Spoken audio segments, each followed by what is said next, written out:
Hello students, I'm Himani Sharma, your educator. In this YouTube video, we are going to move forward with the higher education unit only, and we are going to start with a new branch here where we are going to discuss about the basic tenets of Buddhist system of education, who was the founder of Buddhism as a religion, and how from a religion to the sphere of education it evolved, and what are the three major branches of Buddhism. Correct? So majorly, and at times we have seen that questions related to the three branches of Buddhism mainly are time and again asked in the NET examination, even when you think of different ancient universities where Buddhism was practiced as well. Correct? So without wasting any further time, let's just quickly dive into the video and try to talk about the introductory phase here. So, it was founded by Gautam Buddha in the 6th century BCE, correct? So, Buddhism by Siddhartha, right, who left his entire life by renouncing the world and of course being detached from the worldly desires, the materialistic things, and moving forward without any kind of attachment. Hence, the detachment word is associated with him. Emphasis under Buddhism and the education related to that is that knowledge should be acquired by a person, wisdom which will come from the particular portrayal usage of meditation as well, spiritual development which will also come with the sphere of meditation, focus, nurturing the mind and cultivating the virtues. So whatever you have in your mind, you need to be calm even in the worst of situations. You need to move forward in life by detaching yourself from the worldly desires. Cultivating certain virtues in your mind is what was the emphasis of Buddhism later in those days, and of course in today as well. So the core principles of the Buddhist education include, number one is wisdom, prajna, which means that you are supposed to know things, act in a nicer manner, having your wisdom, right? You're not supposed to react to things, etc. Secondly, morality. You are supposedly going to view things from a moral and ethical ground, a moral or ethical perspective, where you know that yes, of course, if I'm trying to talk about lying, jhoot bolna is not a good thing, of course, right? So you need to move forward by keeping these ethics and morality things in your mind. Third is meditation, which is known as samadhi. आप लोगों को meditate करके you are supposed to gain back your focus. You need to introspect. You need to know much and more about the worldly affairs only in the spiritual development sphere, if I'm trying to talk about it, right? You know, why do you want to know about the worldly spheres here is because you are detached from that thing, correct? Or us samadhi wale sphere mein, you are renouncing the world. You want to move forward, and here, when a person wants to move away from the materialistic things of life, etc., usko Buddhism mein, we give it the concept, we give it the name of nirvana or nirvan, which if I try to talk about it in the Hindi word ki sense, it's known as salvation or moksha, correct? So that's that. Then monastic education was the core aspect as well of Buddhist education system. Why? Because the students who used to be here, they were the ones jo monasteries ya viharas mein the students were taught. The religious tenets were taught, and the scriptures related to Buddhism, etc., they were also taught. Buddhist monasteries, which are known as viharas, they were preserving and transmitting the knowledge since the time of Buddha, correct? The education was the study of Buddhist scriptures, so whatever had been written by Gautam Buddha, the philosophy that he gave, and meditation, because you want to keep in touch with the focus, you want to keep in touch with your mind and its development rather than going and moving forward with the materialistic stances. Monks and nuns used to stay in the viharas, and they dedicated their lives to learning things, teaching and spiritual practices. And these monks and nuns all were known as the bhikshus and bhikshunis, jo ki har ek jagah mein they used to go and they used to beg for alms. भिक्षा मांगते थे, right? Just because they wanted to just live their lives in the simplest way possible, just having the basic needs, correct? The teachers imparted knowledge and skills through what kind of method were there? Direct instruction and personal guidance. If any student is lacking in anything, couldn't really focus, how to move forward with the meditation, how to practice yoga and all, these were individual aspect, individual centered learning was also there, right? Emphasis on holistic education, including academics, ethics and practical skills. So whatever you are being taught in the class, be it the scriptures, you will also be taught other ways of life where you are going to be, आप लोग को other skills which are required in the practical way of living. Moving forward, how to wash the dishes, how to move ahead in life. In this sense, with all these wisdom-like things was what was being taught. So, यहाँ से, if we try to talk about holistic education, holistic में all-round development takes place.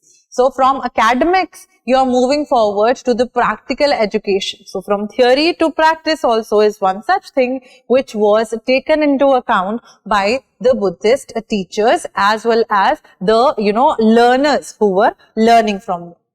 The curriculum included the Buddhist scriptures, teachings and philosophy, whatever philosophy Buddha held, as I tried to give you an example of that you should be having wisdom, you should be detached from the world and the materialistic things that come with that.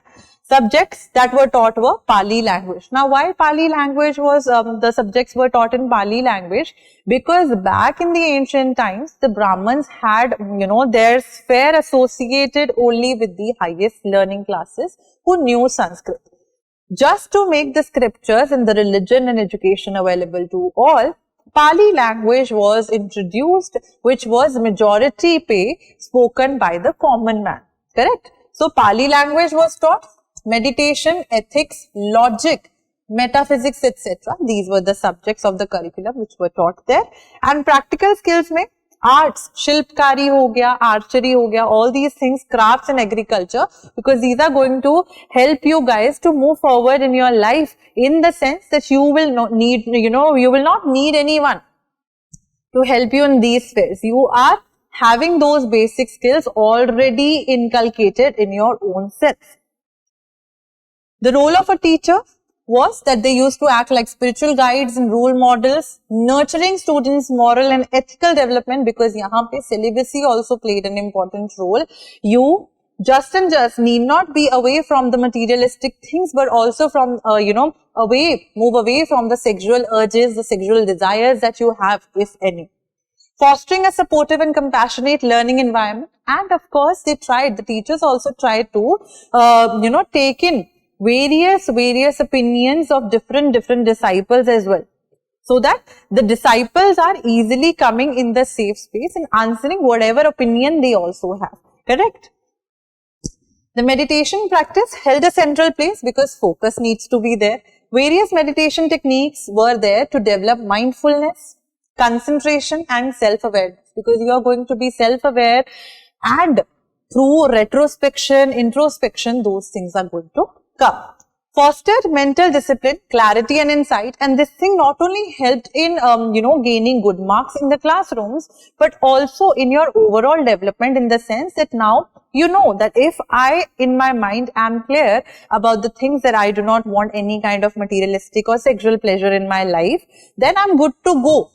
Right? It's not just in the field of academia, it's also in the field of your practical application of life. So, you're applying these principles not just in the field of study, but also in the field of your everyday life. Correct? Secular education was there, even to lay people. That's why I tried to incorporate Pali language, because वो language mostly spoken by the common masses. Language, mathematics, sciences and all. So, Buddhism as a religious, as an educational sphere, tried to include people from each and every class and caste, creed, gender, etc. They did not differentiate between these things and these aspects, and they would ask each and every person to get enrolled in the field of education. Emphasis were moral values, social harmony and service to others. The servitude that came along कि दूसरों की सेवा करने में ही अपनी भलाई है. This was one such thing which was thought of and also practiced by the Buddhist monks, nuns. They were known as bhikshus, bhikshunis, etc. So Buddhist principles कौन-कौन से आज के time पे भी the contemporary relevance still holds true even in today's time. Mindfulness, you would have seen many people who still practice this particular religion, and even if they do not practice this religion, they practice the various aspects that come along with that. The meditation, yoga, right? Compassion, wisdom, they still are there. There are many mindful, mindfulness based programs और उसमें आप लोग को meditation कराई जाती है. That was an aspect of Buddhism. Promotes ethical conduct and social responsibility in the field of education from the teachers as well as the students' perspectives. Correct? Now moving forward to the three branches of Buddhism. Number one is Theravada or Hinayana Buddhism. Hinayana is the way of the elders or the lower vehicles, right? Here, the people who are worshipping Lord Buddha, they think of him as a normal human being. Correct? They think of him as some person who was born on earth, who tried to detach himself from the entire worldly affairs and then moved forward and ahead with his or her life, right? Emphasizes the original teachings of Gautam Buddha and the pursuit of individual enlightenment, which they call nirvana. Correct? And it is mostly practiced in Southeast Asia, including Sri Lanka, Thailand and Myanmar. Second sphere, second branch of Buddhism is known as Mahayana, known as the greater vehicle, where, so आपको हीन और महायान में differentiation, हीन, lower vehicle, treating Gautam Buddha as a normal human being. Mahayana, treating Gautam Buddha as the incarnation, which is divine. Correct? So it is practiced in East Asia, including China, Japan and Korea.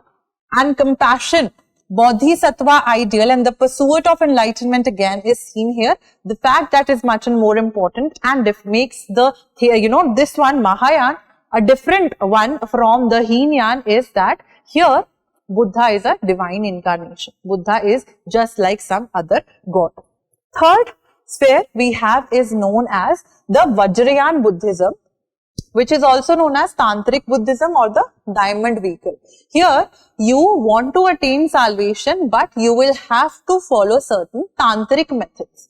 These areas are the ones where this Tantric Buddhism is practiced. Tibet, Nepal and Bhutan. The esoteric rituals, Tantra and the use of meditation techniques to achieve enlightenment swiftly under the Tantric Buddhism, which is also known as Vajrayana. So these were the three branches. We also try to talk about Buddhist system of education in its entirety and totally in the briefer manner possible for you to understand it entirely. Correct? I'll see you guys again in a new video. Till then, you guys keep on studying. Thank you so much and have a good day. Bye-bye.